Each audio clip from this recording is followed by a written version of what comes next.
no ar mais uma edição do Pod Coxa. Chegamos à 13ª e o Coxa disparou 20 pontos depois da vitória sobre o Atlético Mineiro de virada. Eu sou Fernando Rudnick e tenho comigo Ricardo Sabag, está novamente aqui nesse Pod Coxa, e o nosso senador, presidente, primeiro-ministro, Murilo Basso. Jurisconsulto. Quando eu não venho, não tem podcast. Não existe sem você. Não, já teve, né? Você tava no Chile. Não me desminta.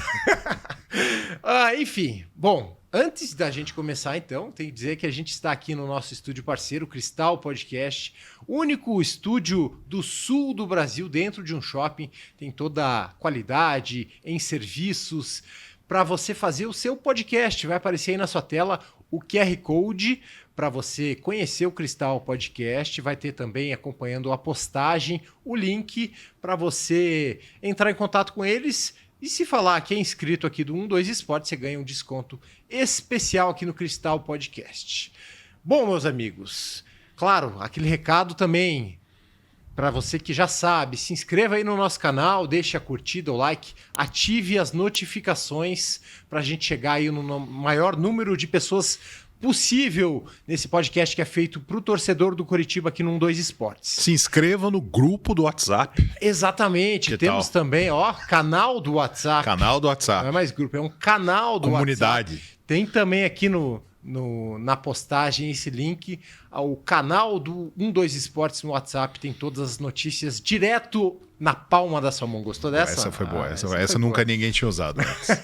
Essa foi boa. Mas antes da gente começar esse episódio do Pod Coxa, o Murilo, ele tá muito feliz. Dá pra ver minha expressão facial. Porque o fato novo tá funcionando. Deu Sim. certo. Não é apenas um fato Você novo. quer chamar o fato novo ali Por favor, na tela? quem perdeu o programa anterior, o que é absurdo, né? Só você entrar na internet e assistir. Então, quem perdeu não tá desculpado. Novamente, que gostaria de mostrar que desde que nós estreamos a nova logomarca do Pod Coxa. O Coxa está invicto. Eu queria que a diretoria fizesse uma camiseta. Que tivesse essa marca dançando também. Podia ser, né? Não tinha aquelas camisetas com holograma e tal. Podiam fazer isso. Muito superior à atitude da diretoria. Melhor diretoria da história, que precisou mudar o escudo. Propor mudar o escudo para marcar um novo momento. Aqui não, aqui mudamos. Que até agora nós não sabemos qual é o novo momento. Sem mas assembleia, aqui, né? Sem assembleia. Sem aqui não. assembleia. E aqui também foi sem assembleia. Eu simplesmente decidi que eu ia mudar, eu mudei. É hipnotizante essa marca nova. Então, desde que nós estreamos a marca nova do Pod Coxa, só vitórias. tá invicto.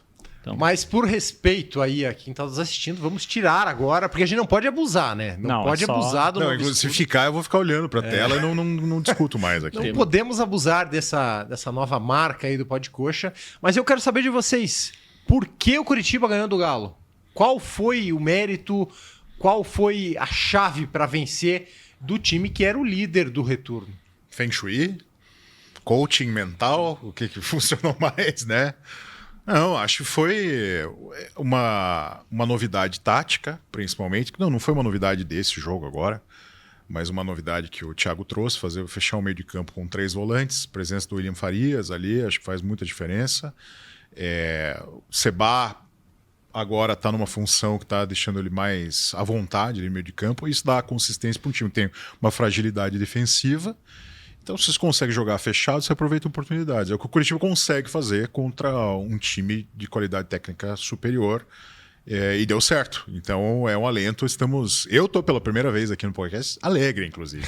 Fazia muito tempo que eu não tinha essa sensação tratando o Coritiba. é a primeira vitória do nosso amigo aqui. A estreia dele com vitória. Não, ele vinha aqui com mensagem de desesperança. Tristeza. Hoje ele vai se esbaldar. desmentir, vai se desmentir hoje inteiro. Mas, Murilo, e aí? Eu- Quando o Galo fez 1-0, você achou que tinha ido pro brejo? Com toda certeza. Anos e anos de Curitiba me levaram Nossa, a confiança. crer isso, né? Não tenho confiança nenhuma, enfim. Sempre espero a desgraça, o que é positivo quando a gente se surpreende. Mas o Curitiba ganhou porque o Curitiba jogou melhor que o Atlético. Acho que é diferente do jogo contra o Atlético Paranaense ainda. E espero que seja assim contra o Atlético Cuiabano, o Atlético Cuiabá, então, enfim. Depois o Atlético Internacional. Depois, contra todos os Tentativa. Atléticos aqui pra frente. O Curitiba jogou melhor, foi um jogo melhor do Curitiba do que contra no Atletiba. Enfim, na minha leitura. Sim. A gente não correu riscos, a gente tomou o gol ali, enfim. ao acaso. Não teve muitas chances do Atlético Mineiro, não teve aquele gol. O Gabriel não foi ameaçado, sim, a gente pode dizer.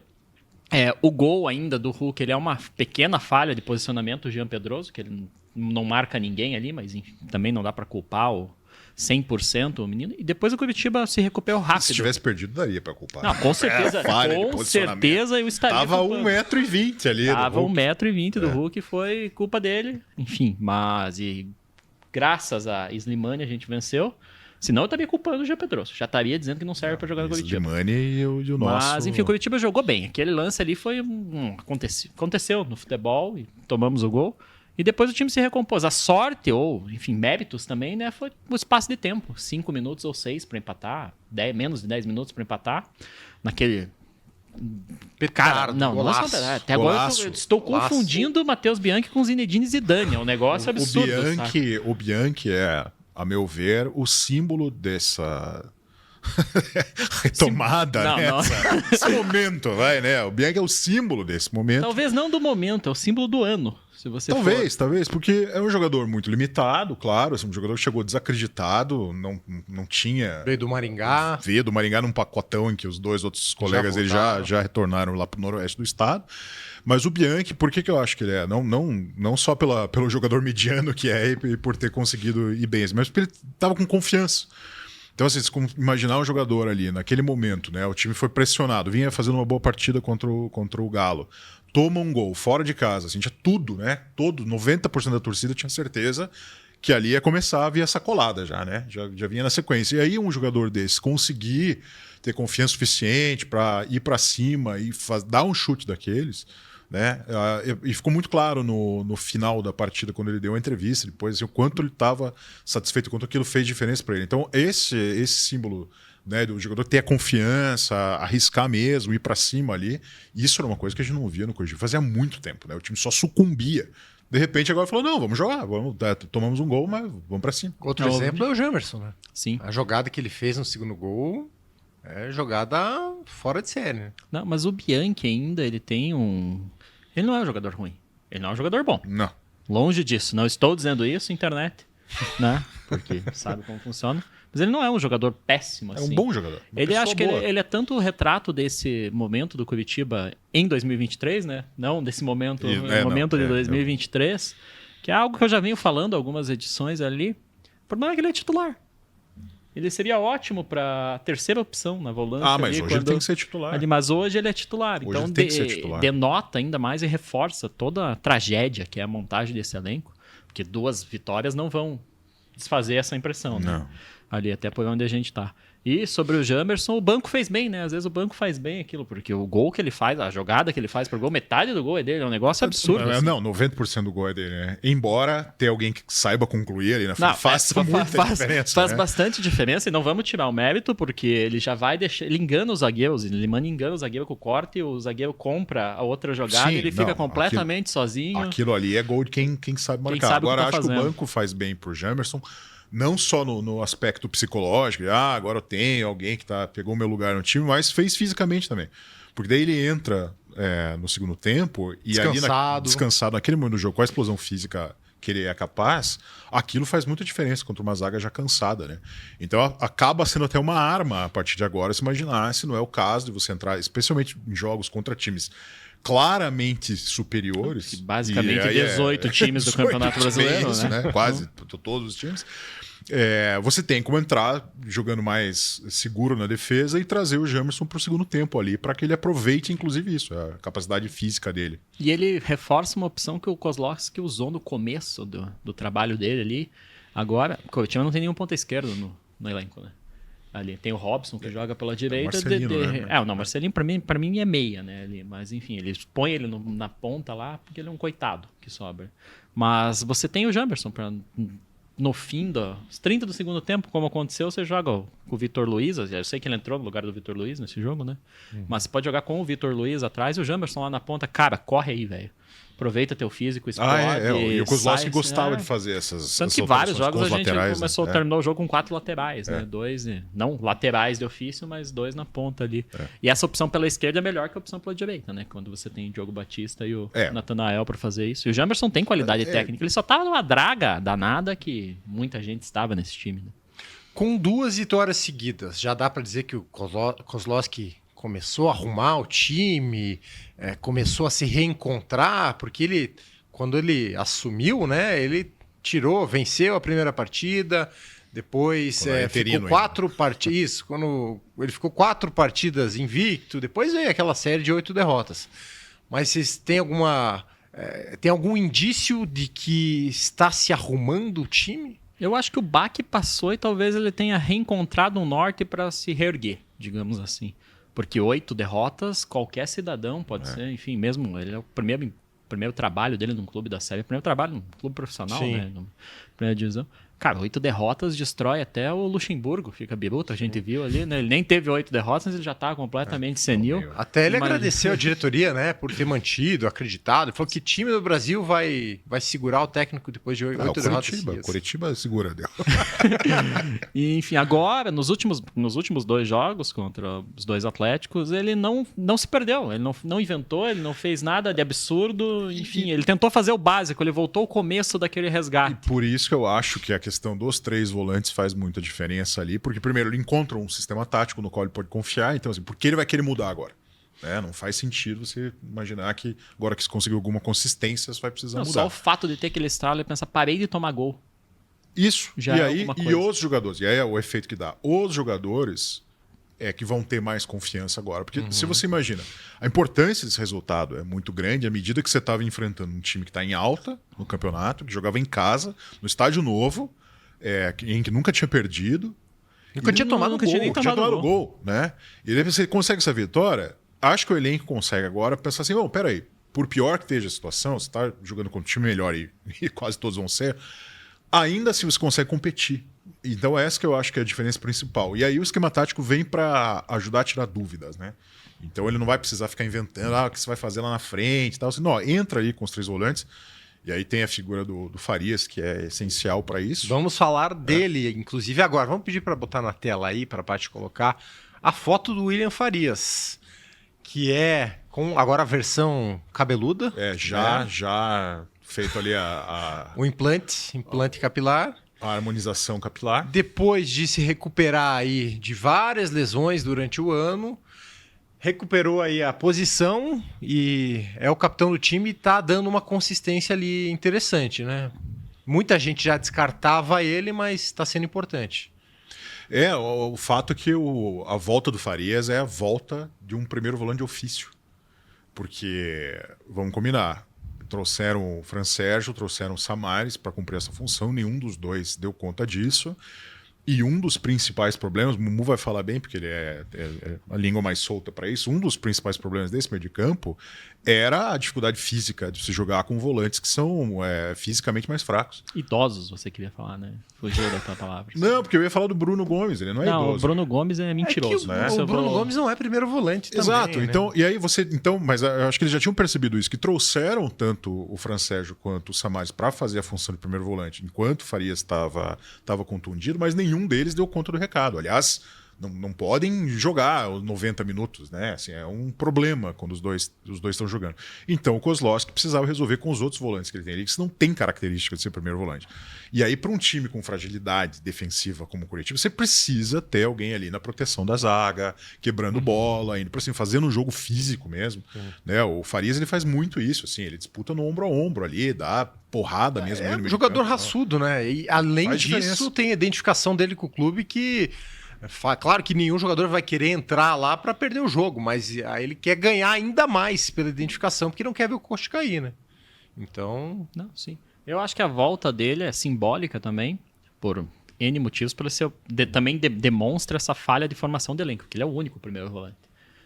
O Sabag passou aqui por vários exemplos, a gente tentou Bruno Gomes como primeiro volante, todo mundo, Bianchi como primeiro volante, sim. Todo mundo foi tentado como primeiro volante e era uma tragédia. completa, né? Completa. Todas essas pessoas são segundo volante, provavelmente, né? Ali mesmo o Fran Sérgio, enfim, o Samaris não, o Samaris é jogador, né? Para não lembrar da experiência Júnior Urso, que também era alguém que em tese poderia fazer essa função quando veio no início do ano, mas daí já veio também dizer, não, mas nos Estados Unidos ele estava jogando mais avançado. É quase o 10. Eu não sei para que isso. Você pega um cara, como é que esse cara vai ser, né? O 10 nunca vai ser. Não, mas ele joga assim, tá, deu tão errado que dispensaram o cara no meio do campeonato. Aí trazem o Fran Sérgio, que é o Júnior Urso 2. O Fran Sérgio, eles contrataram ele pensando jogar mais avançado já. Não era para ser um primeiro volante. Era para ser um cara de segundo, terceiro homem. Era para ser alguma posição que não inventaram no futebol ainda, porque não tem posição. Não dá, né? É um pobre coitado ali. Enfim, e o Farias foi fundamental para essa retomada. Como você mencionou, ele é um cara que não vai querer perder, sabe? Mesmo ele, assim, a gente tem ele, faz ressalvas com o Natanael, por exemplo, ou com o Henrique no dia a dia. Esses caras não vão querer ser rebaixados, de jeito nenhum. É completamente diferente, e aqui não é nenhuma crítica, mas uma visão que a gente tem, por exemplo, para um Bruno Gomes da vida. Ou mesmo para um Seba. O cara não tem essa identificação com o time ainda. Então caiu. Daqui a pouco ele saiu, cara, vai embora, tchau. Aconteceu. Para eles aconteceu. O Natanael, o Henrique, o William, eles não vão querer que isso aconteça mesmo. O Henrique provavelmente já viveu, já jogou a Série B. O William também, né? Não pelo Coritiba. Também pelo Coritiba, né? Mas eles não querem isso de novo. Então os caras vão... Cara... E é uma liderança natural ali. Uma coisa que a gente já discutiu aqui no podcast antes foi quando houve uma ausência de lideranças ali.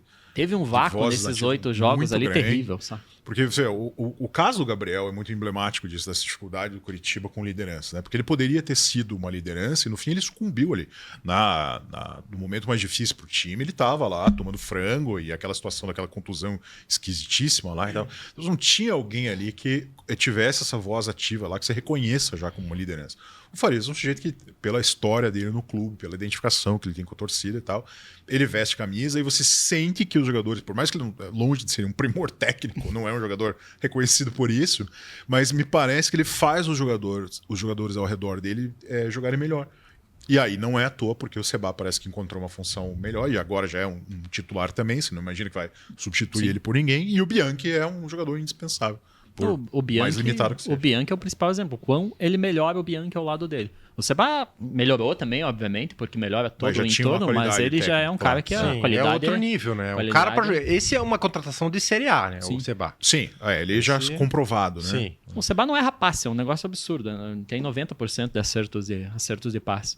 Mas aí você, não sei o número, obviamente, mas se for ver, talvez o Bianchi tenha 60 agora, graças ao William, sabe? Então, graças à presença do William, né? Teve um pra terminar essa história, um amigo mandou uma mensagem quando saiu o gol do Bianchi, ele falou, nunca duvidei, né, do Bianchi. E eu lembrei daquele termo que os técnicos modernos gostam de usar, ele é o famoso box-to-box. Ele faz, né, aquela função ali. Exatamente, mas é um jogador moderno, não é moderno, né, na verdade é um jogador... mais antigão. Mas, tá dando sangue lá, tô gostando, assim, torcida do Curitiba tá feliz com o Bianchi ali, o nosso Quasímodo do alto da Quasímodo. Mas mesmo antes ali, quando o time tava naquela draga de 8 derrotas ali, o Bianchi tava jogando mal, mas não havia falta de vontade da parte dele. Dava pra ver que ele ia ser tipo um cara esforçado. Diferente de cidadãos que já saíram, como o Lisieiro, enfim, que a gente mencionou ali. Olha, eu tenho os dados. Fui pesquisar aqui rapidamente. O acerto de passes de Matheus Bianchi. Vamos lá. Ele tem, no Campeonato Brasileiro, 175 passes certos. E olha, vai surpreender. 38 passes errados. Aí, ó, viu? Olha aí. Cara, altamente eficiente. 38 passes errados. Então ele tem um mérito ali, né? Talvez ele tenha outro e a gente vai descobrir no meio do caminho. A gente ainda não sabe. Não, mas eu acho que isso essa função aí permite que você consiga substituir também. Porque hoje você pode imaginar que o Andrei pode entrar nesse time se for necessário um dos dois saírem, o Bianchi ou o Seba. O Andrei tem função. Quem não tem substituto é o William Farias. Se ele sai do time amanhã porque tomou 3 cartões amarelos, e vai acontecer. E é inevitável. É inevitável que aconteça. Não tem alguém que faça essa função dele. Certo. Mudando de assunto, vamos botar na tela ali nosso querido Islam Slimani. 5 jogos, 3 gols e 1 assistência. Se ele tivesse aqui desde o início, qual a chance de ser diferente? Não. consigo pensar a minha vida como um todo no C. Se tivesse um rio aqui, eu tava pescando, né? Então, não tem, assim. Pra mim não Ou funciona. não, né? Ou você não tava tentando A pescar. única ressalva que eu tenho à contratação do Slimani é aquele um mês que o seu Arthur ficou brincando ali de qualquer coisa, sei lá do que, sabe? Era Porque- ele ou era o Slimani que tava querendo curtir férias? Então, lá no e se Mediterrâneo, né? fosse esse cidadão ali, eu desculpo ele. Porque só dele ter renovado... Não vou dizer que renovou a esperança, porque pra mim o Curitiba ainda tá rebaixado, né? Hoje. Se você olhar a tabela, sim, ele ainda é ainda muito tá difícil, rebaixado. claro. Enfim. Mas você vê que tem alguma chance, alguma coisa acontecendo. E assim, a diferença dele pra qualquer outro atacante que passou aqui nos últimos anos Nossa, é absurda. é Absurdo. ridículo. É um negócio... E é curioso que você olha jogando e fala assim, nossa, é um craque de bola, não é isso, né? É um excelente jogador. É um ótimo jogador que faz diferença num time como esse. Então, quando você vê um cara desse jogando ali na transmissão, né, no jogo agora contra o Galo, o comentarista lá do Sport TV até falou assim, não entendi porque que manteve o Slimani em campo, porque ele tá muito cansado. Justamente por Porque ele isso. tem capacidade de meter a bola, e foi exatamente o que ele fez. Claro que ele já estava cansado, desgastado lá, sei lá, já era nos acréscimos, né? Mas ele sabe meter a bola. E mais do que isso, posicionamento. Porque ali qualquer outro, se você substitui o Slimani, vamos lá, todos os atacantes do Curitiba, bota ali na mesma situação. O que ia acontecer? É uma coisa simples ali. O Edu aqueceu. E a ideia até o comentário foi: o Edu está aquecendo para entrar no lugar do Slimani que tá morto. E tava morto mesmo, tava cansado. O cara corre que nem um completo maluco ali. E ele deve ser maluco mesmo, porque ele topou vir pro Curitiba, né? Se ele fosse clinicamente são, ele não viria, não aceitaria ele. Então ele é maluco. Mas corre que nem um maluco desesperado. Ele corre, é absurdo. Ele tava morto, assim. O Edu aquecendo. Cara, imagine o Edu naquela bola. O Edu correria reto com o zagueiro, sabe? Consigo então, imaginar. o Slimani consegue quebrar o zagueiro com 10 movimento de corpo. desfechos diferentes. Se fosse o Robson... E nenhum feliz, né? 10 desfechos diferentes e nenhum se feliz. ter alguém com capacidade... E assim, alguém com capacidade de marcar gols nesse time é provavelmente a maior carência desse elenco. Sim. Desde que o inominável, né, isso que eu já esqueci, Isso. deixou o time não tinha alguém. Aquele da aposta lá, né? Aquele rapazinho lá. Nunca, o time não tinha um goleador mais, né? O Robson é o artilheiro do time com todas as limitações que ele tem para marcar gols, né? E agora você tem o Slimani, assim, acho que tem um detalhe nisso, assim, faz uma diferença pro torcedor, de repente você tem alguém que você fala, tem ali o cara, pô, dá pra torcer por ele, sabe? Você tem esperança que vai fazer gol. Essa vitória foi muito simbólica por isso. Né? Você conseguir ganhar de virada de um time claramente superior fora de casa, metendo um gol desse, uma jogada dessa, é claro que o Curitiba não vai conseguir repetir essa exibição contra todos os seus próximos adversários agora. Isso não vai acontecer. A torcida não acho que ter essa ilusão é pedir para se frustrar. Mas se imaginar que você tem um cara lá que é capaz de fazer um gol, né, que você cruza a bola, ele vai ser uma ameaça, isso aí é uma diferença muito grande. Uma pena que demorou tanto tempo para chegar. Isso é fato mesmo quando você tem tão pouco, como é o torcedor do Curitiba, né? Porque é uma sucessão de desgraças nos últimos anos. Você tem um cara como ele que faz ir no estádio. Eu provavelmente, se eu estiver desanimado em algum momento, cara, eu vou lá ver esse cara e vai que ele mete um gol, sabe? Você começa a se apegar nessas pequenas coisas ou coisas menores e motiva você, motiva o time. É completamente diferente você olhar uma escalação pré-jogo e falar, sei lá, cara, teu atacante titular é o Edu, com todo o respeito do mundo ao Edu, sabe? Cara, ele não faz. Roberto. Zé Roberto. Melhor exemplo Nossa. que eu dou, porque o Edu ainda é voluntarioso, ainda tá ali. O Zé Roberto, teu atacante. Cara, faz a pessoa pensar se ela vai sair de casa na quarta-feira à noite, encarar o trânsito e ir pro certeza estádio, o sabe? sofrimento. E a gente brinca, né? O torcedor do Curitiba tão carente que ele é, né? A gente fala isso como se fosse uma coisa quase romântica, assim, mas veja o que você faz com uma torcida quando você consegue ter um jogador que Tem uma vem e faísca, demonstra né? qualidade, comprometimento, que tá querendo alguma coisa ali fazer. Nem precisava essa altura da carreira dele, talvez ele já tivesse com a vida ganha e tal. Sim. A torcida imediatamente acolhe o cara, e o cara já com certeza vai ter uma página lá na história. Você vai lembrar que nesse ano desgraçado de 2023 teve, mas Ele veio o aqui argelino. e te fez sorrir, mesmo que o fim seja trágico, sabe? Não, eu já tô acompanhando o Malha Aérea pra ver se ele consegue voltar contra o Cuiabá, sabe? Você não vai fretar um jatinho? O mínimo que eu espero... Ou eu quero fazer. Bom, você quer falar das datas? Eu queria falar antes dos números do Slimani, que eu fui procurar. Ele tem finalizações certas por jogo. É um número baixo. Ele tem 7 finalizações ao todo no Brasileirão, em 5 jogos. É 1,4 por jogo. e finalizações erradas 1.2. A bola chega pouco ainda para ele finalizar. Então ele tem em média 2.6 finalização por jogo.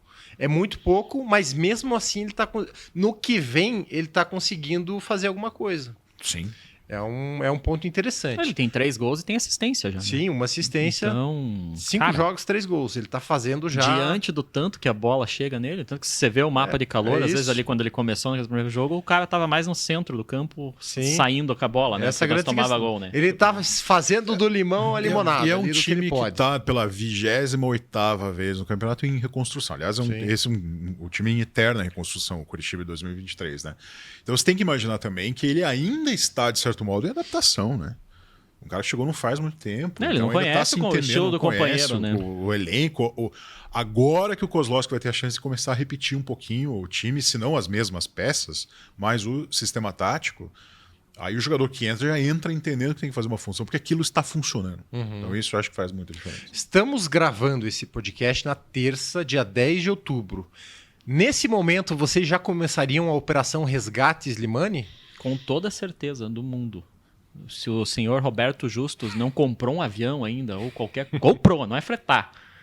Ele tem que fazer alguma coisa. Ele não tem o jatinho dele? Já tinha no Cruz Atlântico, né? Que ele já tinha ali. Ele pode pedir emprestado lá pros parceiros. Cara, dele, se né? vire. Ó, vamos lá. A Argélia... Não, dá licença. Eu tenho um ponto aqui que eu acho que é assim.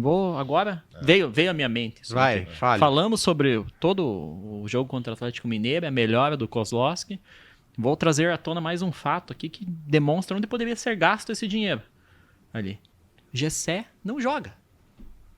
Não, talvez tenha algum motivo. Eu não vou discutir com o Kozlowski, porque eu tenho certeza... Você não está duvidando da decisão. Não estou duvidando. Tem algum motivo para ele não estar jogando. Talvez o motivo seja que ele seja ruim.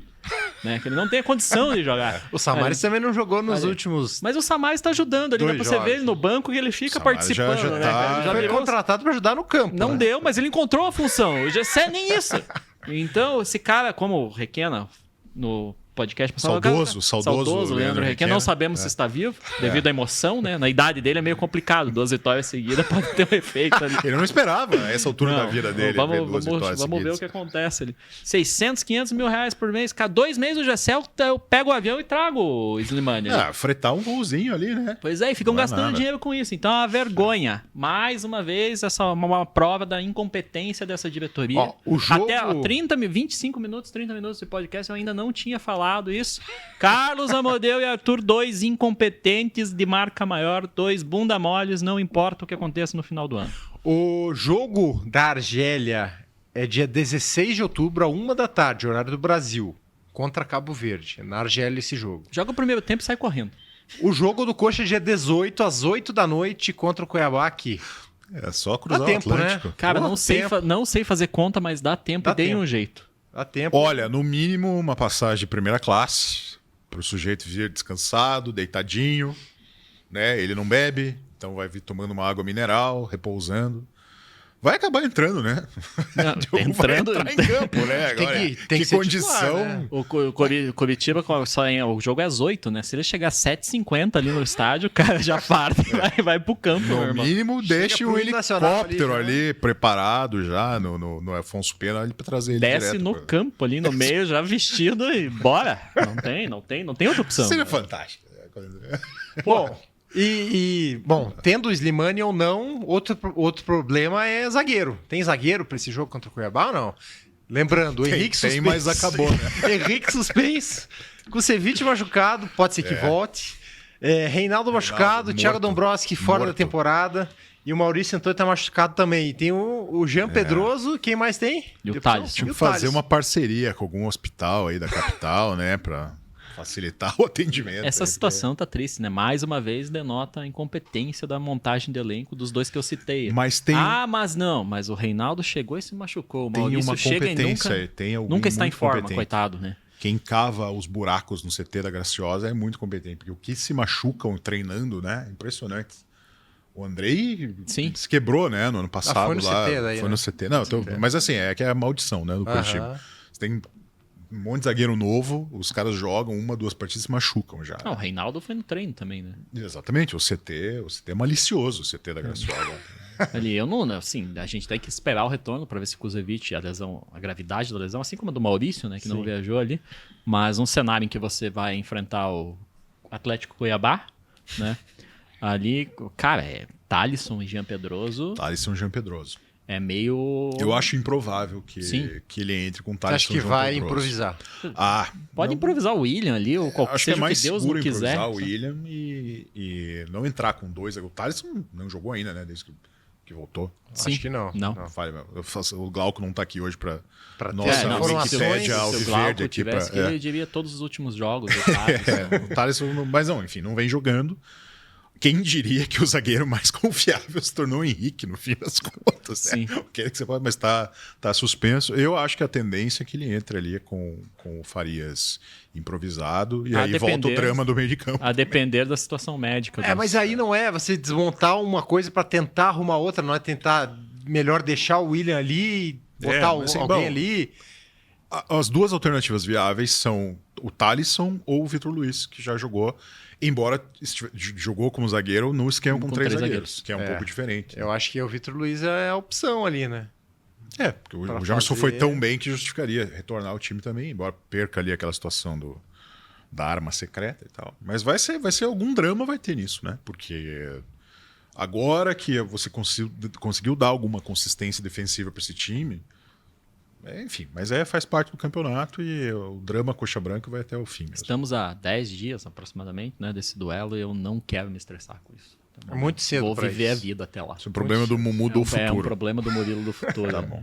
Certo. E se a gente olhar para a tabela de classificação hoje, a gente vai ver o Curitiba ali em penúltimo, a 8 pontos do Bahia, que é o primeiro time fora. Acabei de falar que eu não quero me O estressar. Ricardo Sabag, melhorou 100% sei lá, um mês atrás, ele veio aqui, sentou nesse mesmo lugar, fez um belo discurso, triste, mas um belo discurso, belas palavras, disse que demorou 5 minutos para escrever aquele texto. Eu duvido. Mas, a mágoa é de anos já, não é? Em resumo, aquele dia você trouxe uma mensagem de desesperança para a torcida, que não adiantava mais...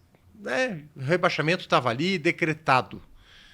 Hoje, nessa situação, se vence do Cuiabá, eu não estou pensando, eu só quero imaginar Curitiba com mais 3 pontos, 23.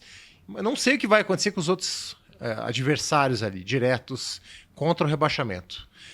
Mas com os 3 pontos computados contra o Cuiabá, aí sim vai dar para acreditar? Olha, sim, eu acho que ainda é muito, muito, muito difícil. São 8 pontos separando o Curitiba do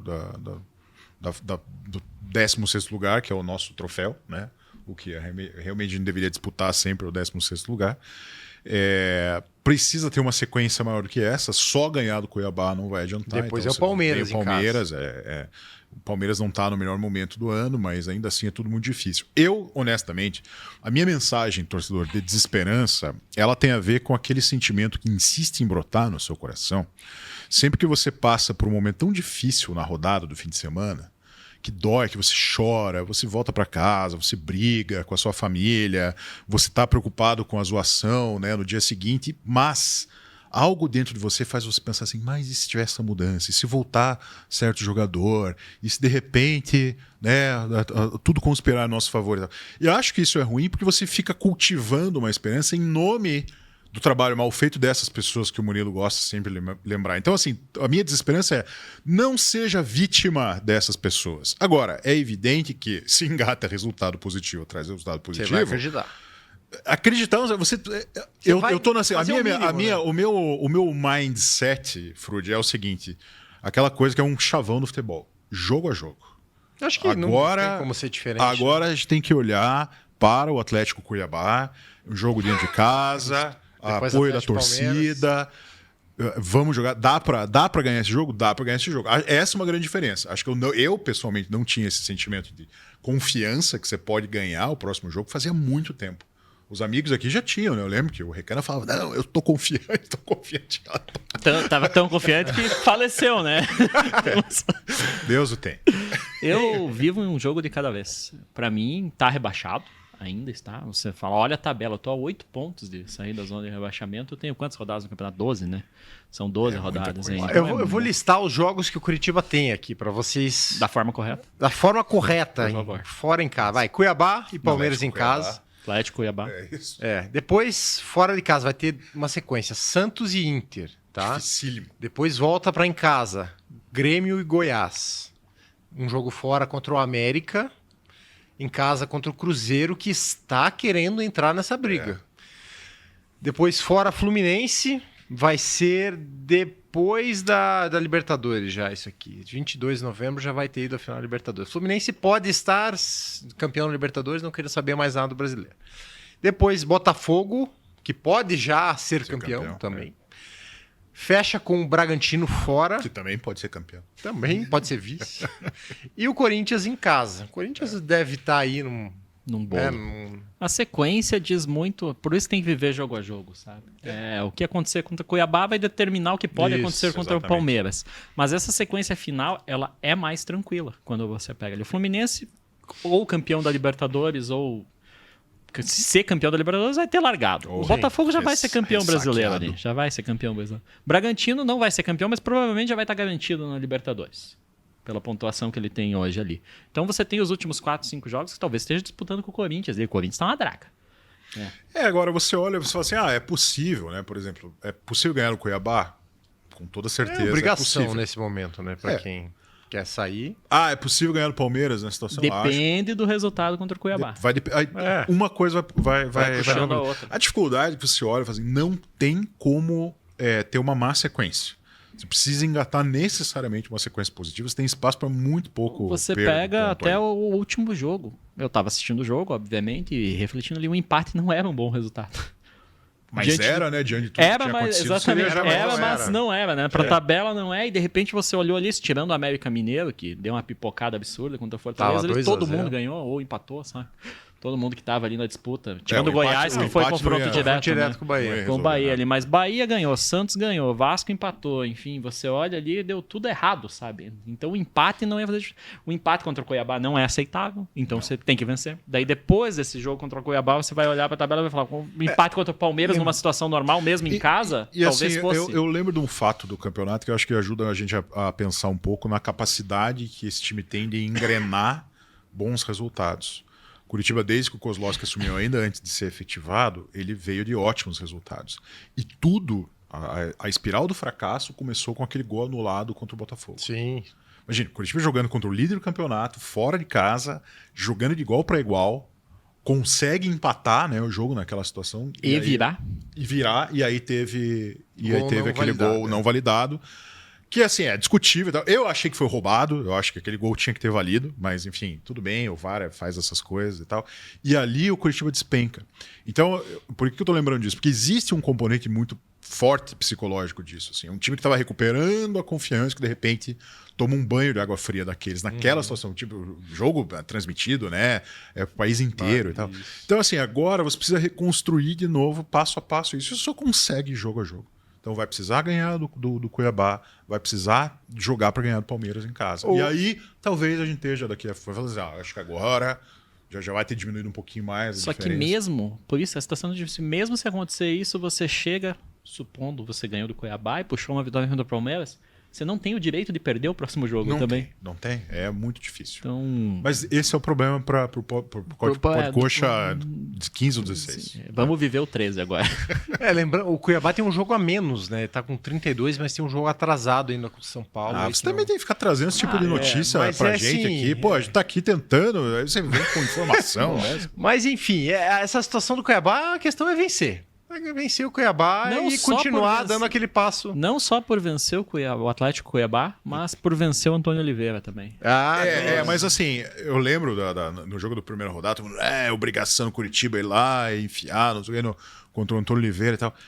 O Curitiba tem que encarar esse jogo contra que ele vai encarar um adversário tão perigoso quanto qualquer outro. Se achar que entrar com um pouquinho de salto alto, não adianta. Você tem que entrar na humildade. Como entrou contra o Atlético Mineiro. Exatamente. Você entra lá e fala, vamos lá e vamos pra cima. Porque assim, pode tomar um gol no começo. Que, aliás, tem sido a tônica, né, do Curitiba tomar gol no começo do jogo. E ainda assim, você vai estar lá com o apoio da torcida e tal. Eu acho que tem um caminho para isso, só que ainda com muita fragilidade.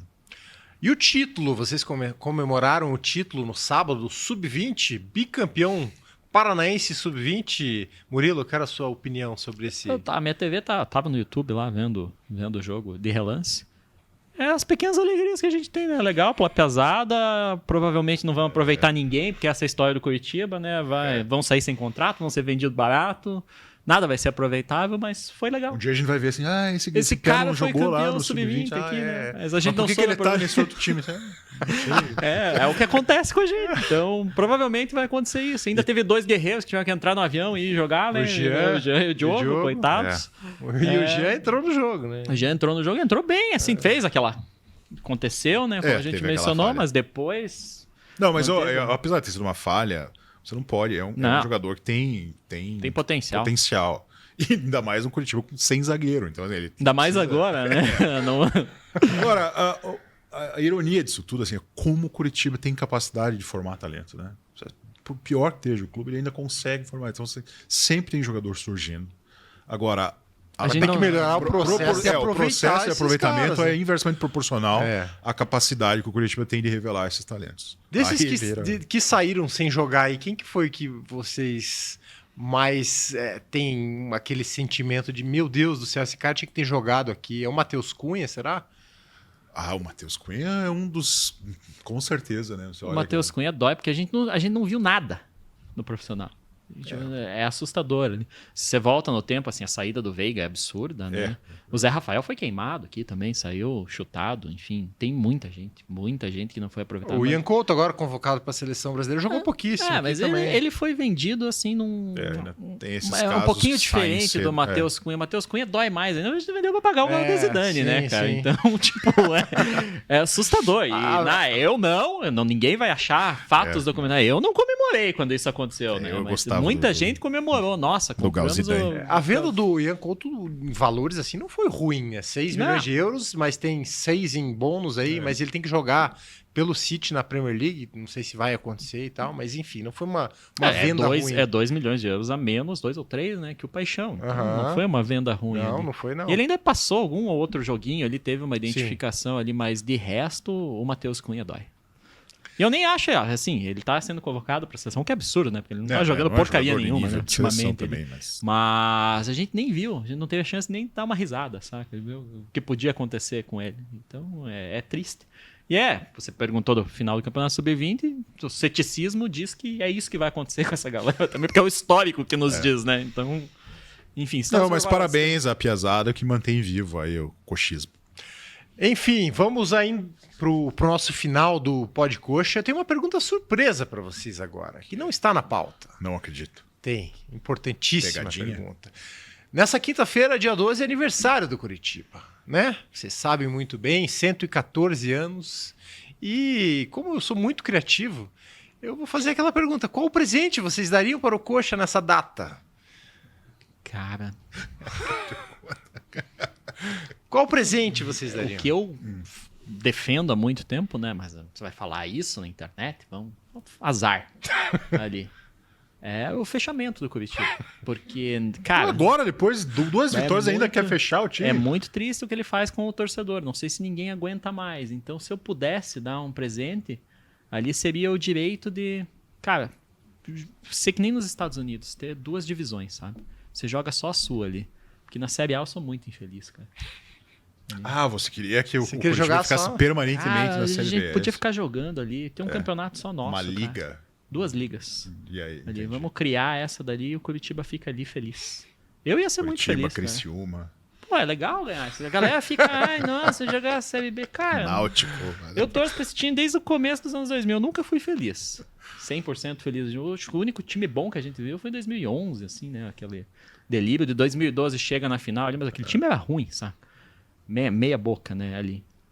E a questão de timing do Curitiba é um negócio assustador, sabe? O Alex chega um ano antes, daí o David chega depois, aí você não tem os dois jogando juntos, sabe? Mas você vê que a expressão do Ricardo Sabag, Sim. neste momento, ele está maquinando para saber qual presidente Não, ele daria. eu cheguei a uma conclusão. Chegou à conclusão? Uma pergunta Voltando me ali, tipo, surpreendeu. tudo assustador na nossa timeline. O David, se tá em 2011, a gente ia ser muito mais feliz, sabe? Chega 2 anos depois. Então tá tudo errado, me deixa ser feliz. Na no- Libertadores, o Aristizábal chega depois que o time já estreou na Pois é, tudo. Chega o Esmeralda na Libertadores, o cara joga um jogo e sai, marca a história do time, sabe?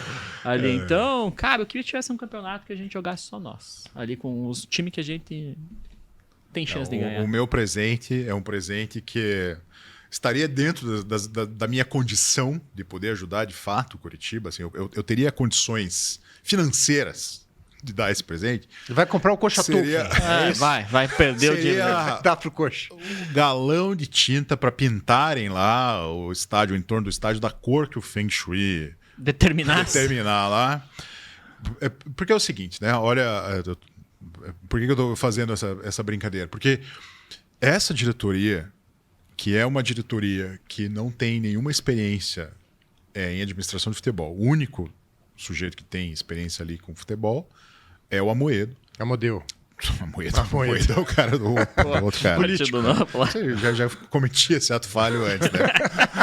Amodeu, desculpe, não é o Amoedo, é outro. Né? O Amodeu, que tem lá uma experiência no Grêmio, que é uma experiência bastante questionável ainda, né? Porque ele era um cara da área de finanças lá, tal, que quando assumiu o futebol, o time já não deu resultado, né? De resto, a Tricorp quem é? A gente mal conhece quem são essas pessoas que estão determinando. Então, assim, ou tá tudo na mão do Amodeu, ou tem alguém ali ditando, né, tomando decisões e tal, e que a gente não sabe quem é e que não tem definitivamente experiência com futebol. E aí você vê essas iniciativas que foram tomadas por essa diretoria ao longo do ano, que foi, não, traz especialista em Feng Shui, não, traz lá o coach mental da seleção, não sei o que tal. Resultados, né, nunca... Bom, o que vai vir disso? Né? O que se espera disso? Assim, o time vai ter... Vamos fazer Feng Shui no estádio, aí por isso você vai ganhar o jogo. Assim. Então, assim... a gente não sabe, o torcedor do Curitiba não sabe por quanto tempo ele vai precisar conviver com essas pessoas. 10 anos. Porque. Não, por que 10 anos? Eu não sei Pode se ser chega mais, até o pode fim. ser menos. Não, eu não sei se chega até o fim também. Eu, às vezes fico me perguntando se de repente você fala assim, putz, não era essa brincadeira, não era bem o que a gente imaginava. Vocês não podem ir lá romper o contrato unilateralmente, né? E de novo tem que vir lá a direção da associação retomar. O fato, assim, até antes da SAF, né, que muitos pintaram como, né, a tábua de salvação, que não tinha jeito, a adesão maciça, né, dos sócios, não do Murilo Bastos. Votei contra. Não do Murilo Tenho Bastos, provas né? que Mas votei contra. os demais... A próxima vez você podia mostrar, você tem o vídeo, né? Tem. Vamos mostrar esse vídeo aí de você mostrando, votando contra. Então, houve essa adesão, né, porque pintaram esse cenário, que se não for o caminho da SAF, não tem salvação, que a gente vai sucumbir. Ok. Aí trouxeram essas pessoas sem experiência e agora elas estão aí um contrato de 10 anos, que pode ser mais, pode ser menos. Né? Antes, pelo menos, o torcedor, quando não gostava... O contrato ele é de 10 anos para o investimento todo acontecer, mas não acaba depois de 10 anos. O Curitiba foi vendido para a Tricorp. Ou seja, o cenário, né? É mais... a gente não tem um horizonte que isso vai mudar. A minha comparação quando você tinha a associação, cada gestão tinha um mandato, então se você não gostava desse ou daquela diretoria, você falava assim, bom, daqui a pouco vai acabar e vai vir outra, e aí você sempre tinha esperança que o próximo que viesse e fizesse alguma coisa diferente. Agora não, a gente está preso. O torcedor do Curitiba está preso com essa gestão. Então esses caras vão ter que aprender a gerir o futebol, né, da maneira mais difícil. Eles estão aprendendo desse jeito, tomando decisões muito erradas no campo de futebol, fazendo o time ser penalizado por isso e em consequência, a torcida. Então, eu daria uma lata de tinta para que eles, né, pintassem da cor que eles querem pintar lá, se aquilo vai ajudar, vão fazer pendurar outras coisas lá, plantar florzinha, o que quer que seja, mas que isso traga, que essa experiência nefasta que a torcida está tendo em 2023, que eles aprendam com isso e que tomem melhores decisões a partir de 2024. Senão a vida do torcedor do Curitiba, assim, que tinha alguma esperança de o clube mudar de patamar por conta da SAF, aí vai virar um suplício, não diferente do que foi, de fato, Sim. mas ainda pior porque você está lidando com gente sem qualquer identificação. Então a gente não tem nem assim, o torcedor não tem nem muito para quem recorrer numa hora dessa. Aquele que eu mencionei é o meu presente. Como eu lido com o time ali, Mas se for para a torcida e para a instituição, é carta de demissão do Amodeu e do Arthur, que não importa como o ano termine, são 2 inúteis, só fizeram errado, digamos assim.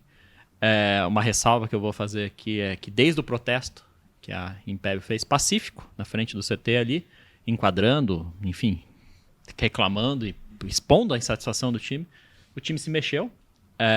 Esses caras não têm identificação nenhuma, Arthur, Amodeu ali, mas pelo menos viram que existe uma insatisfação, algo que eles não estão acostumados, né? Porque eles tratam como se, cara, uma empresa não deve satisfação para ninguém, não deve, né? Na letra fria do contrato, não deve.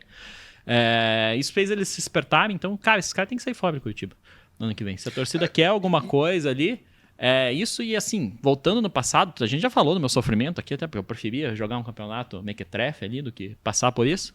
Mas eu tenho saudades de xingar o Geonedes, porque o Geonedes pelo menos se importava quando eu xingava ele. Não, pois você tinha. O Curitiba o Geonedes é só um exemplo, pode ser qualquer um, tá? É uma escola de incompetência, né, no seu corpo dirigente que não é de hoje. Não é de hoje. Sabe? Aliás, é difícil algum que você salve. Você consegue lembrar de um ou outro momento ali que você teve algum respiro nisso. Mas, ou seja, essas pessoas que estão agora, o Amodeu, ele mal fala com a torcida, ele não se comunica com o torcedor, mas fez questão de responder a entrevista do Petralha. Petralha reapareceu, deu uma entrevista falando da SAF que ele quer fazer no Atlético e desqualificando a SAF do Curitiba. Né? Não foi nenhuma desqualificação. Ele falou que é uma caixa preta. Falou que é uma caixa que eles não. O mercado não sabe o que aconteceu, porque eles fizeram isso, aquilo. Ora, isso foi a diretoria da associação que conduziu a SAF para que essa empresa, a Tricorp, fosse a escolhida a fazer isso. Né? Se esses caras pedem demissão amanhã, se demitem amanhã, a gente está na mão de gente menos experiente com futebol ainda. Eles vão ter que escolher outra pessoa de não sei aonde, porque eles não têm experiência, eles não têm know-how com isso, eles não estão habituados a gerir o esporte. Eles não estão nem aqui. Eles não têm ideia do que é isso. Então, a minha preocupação é essa. Assim, você tem, em algumas figuras com pouca ou nenhuma experiência, muito poder para conduzir o clube e talvez ter que fazer o clube passar por uma nova reconstrução, se for para a Série B, como ainda é a tendência que vai ter que fazer isso com menos investimento e tal. Então, assim, essa ideia de que a SAF vai... se eles estão vendo com essa frieza, o que vai acontecer? Eles vão olhar e falar assim, o retorno do investimento não está dentro do previsto. Tchau. O que você faz? Mas o que é o tchau? Você abandona, devolve? Né? Então, assim, é um cenário preocupante. E eu fico me perguntando, porque eles estavam estudando, né, quem vem na SAF e tal, não sei o que contrataram lá, assessoria para encontrar o melhor investidor. Não, tem essa aqui, essa empresa aqui é uma empresa diferente das outras que estão fazendo, porque eles têm o estofo que isso, porque olha que SAF porcaria que foi feita no VAR, do Cruzeiro foi horrível, a do Vasco, não sei o que e tal, e trouxeram esses caras que não têm qualquer identificação com o futebol. E aí é o torcedor do Curitiba que vai ver na prática se isso dá algum resultado ou não. Então é isso, meus amigos. Fechamos esse Pod Coxa 13. Voltamos na semana que vem para falar desse jogo contra o Atlético Cuiabá. Isso. Então, né? Isso. Atlético Cuiabá. Definimos. É isso. Um abraço. Valeu. Tchau, tchau.